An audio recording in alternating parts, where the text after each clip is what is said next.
बहुत व्यथित करुच्ची महानदी बचाओ आंदोलन।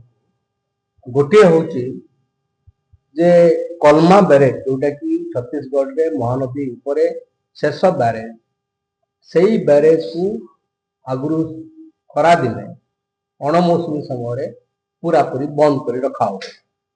एबर्ष गत डिसेम्बर मासरे दुईटी गेट खोला आमे खुशी हेलु।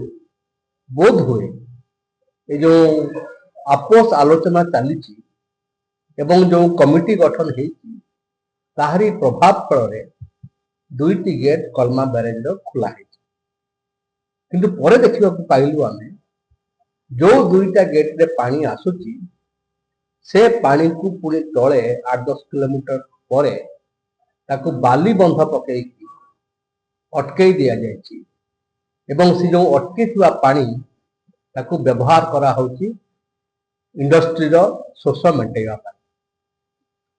यह आमको बहुत व्यथित करुच्ची एवं ये केवल महानदी को हत्या नुह ओडिशार जो दाबी बा ओडिशार जो अधिकार ताकू खर्ब करा जाई नहीं अपरंतु पूरा महानदीर जो इकोसिस्टम महानदीर जो प्रवाह याकू मध्य गभीर भाव में क्षताक्त कर आदौ ग्रहणीय नुह। यह आईन सम्मत नुह। आगुरी जहाँ तो करते बेआईन भाव में बंद ब्यारेज करते एबे जेतिकी पानी भी तलू गड़ी आसला ओडिशा पटू ताकू एभली भाव में अटकई दबा अत्यंत निंदनीय अत्यंत दुर्भाग्यजनक एवं महानदी बचाओ आंदोलन या आगे बर्बाद करिबो नाही। आमे ग्राउंड जीरो को जीवु 22-27 भितर आमे क्षेत्र परिदर्शन करिबु एवं आसला परे विधिवत भाव में कार्यक्रम आमे नबु ए कथा आमे घोषणा करने को चाहू। या सहित ओडिशार मुख्यमंत्री को आमे निवेदन करने को चाहू जे तुरंत ओडिशार मुख्यमंत्री छत्तीसगढ़ मुख्यमंत्री को चिठी लिखंतु एवं स्पष्ट भाव में कहतु जे कलमा ब्यारेज तले जो बाली बंध छत्तीसगढ़ पकई ताकू हटातु एवं पानी ओडिशा को आसबार बार महानदी प्रवाह को सुनिश्चित कर ए मुख्यमंत्री को आमे निवेदन करने को चाहूँ। वर्तमान समय महानदी स्थिति समीक्षा गोटे कमिटी गठन कर बैठक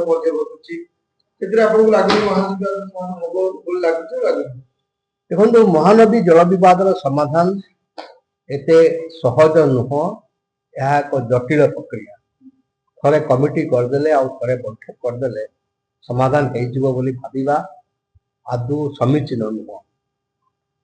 ये गोटे लंबा प्रक्रिया एवं ए प्रक्रिया रे आमे जो कथा कहूँ महानदी बचाओ आंदोलन जे छत्तीसगढ़ सहित विवाद समाधान करने को जीवा पूर्व आपण महानदी स्टेक होल्डर मानकर गोटे सहमति आनिबा दरकार।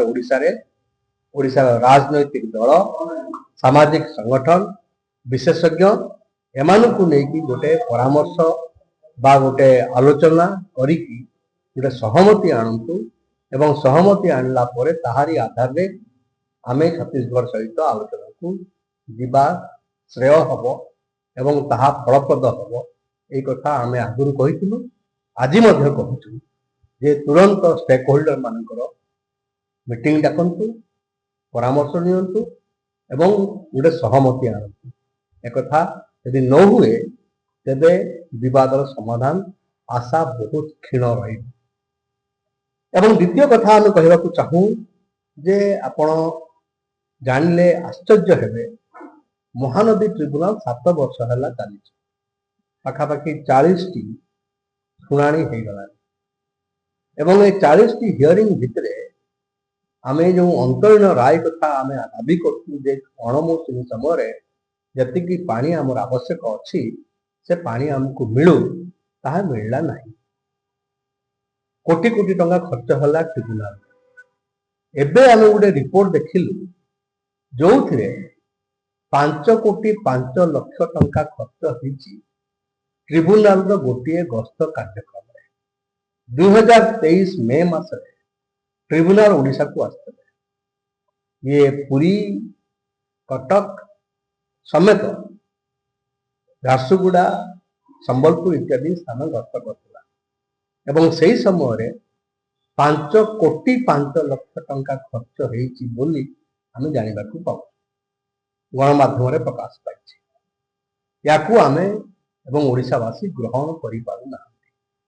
ଆମେ ମହାନଦୀ ବଚାଓ ଆନ୍ଦୋଳନ ପକ୍ଷରୁ ଦାବି କରୁଛୁ ଯେ 5,05,00,000 କୋଉ ବାଟରେ ଖର୍ଚ୍ଚ ହେଲା ତାହା ଓଡ଼ିଶାବାସୀଙ୍କୁ ସରକାର ଜଣାନ୍ତୁ ଏବଂ ବର୍ତ୍ତମାନ ଯେ ଚିଫ୍ ସେକ୍ରେଟାରୀ ଅଛନ୍ତି, ଆଗରୁ ସେ ଥିଲେ ୱାଟର ରିସୋର୍ସ ଡିପାର୍ଟମେଣ୍ଟର ପ୍ରମୁଖ ଶାସନ ସଚିବ SCS ଥିଲେ ଏବଂ ସିଏ ସ୍ପଷ୍ଟ କରନ୍ତୁ ଓଡ଼ିଶାବାସୀଙ୍କ ସାମ୍ନାରେ ଯେ 5,05,00,000 ଟଙ୍କା ତାଙ୍କ ସମୟରେ ଯେଉଁ ଖର୍ଚ୍ଚ ହେଇଛି ଟ୍ରିବ୍ୟୁନାଲରେ ତାକୁ ପ୍ରକାଶ କର।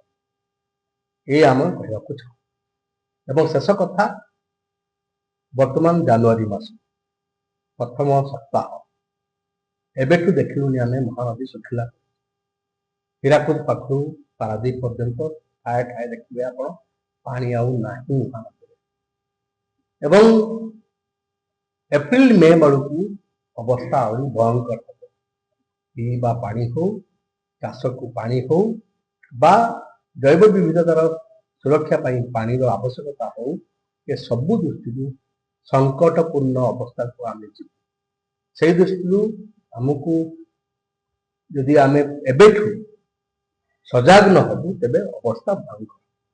ଯେଉଁ କମିଟି ଗଠନ ହେଇଛି ସେ କମିଟିକୁ ଆମ ନିବେଦନ, ଓଡ଼ିଶା ସରକାରଙ୍କୁ ନିବେଦନ ଯେ କାଳକୂଳ ନୀତି ଅବଲମ୍ବନ ନ କରି ତୁରନ୍ତ ତ୍ୱରିତ ପଦକ୍ଷେପ ସରକାର ନିଅନ୍ତୁ, ଏହା ଆମେ ଆଶା ରଖୁଛୁ ଏବଂ ଏ ସଂକ୍ରାନ୍ତରେ ମଧ୍ୟ ଆମେ ପ୍ରଧାନମନ୍ତ୍ରୀଙ୍କ ଦୃଷ୍ଟି ଆକର୍ଷଣ କରିବାକୁ ଯାଉଛୁ। ମହାନଦୀ ବଚାଓ ଆନ୍ଦୋଳନ।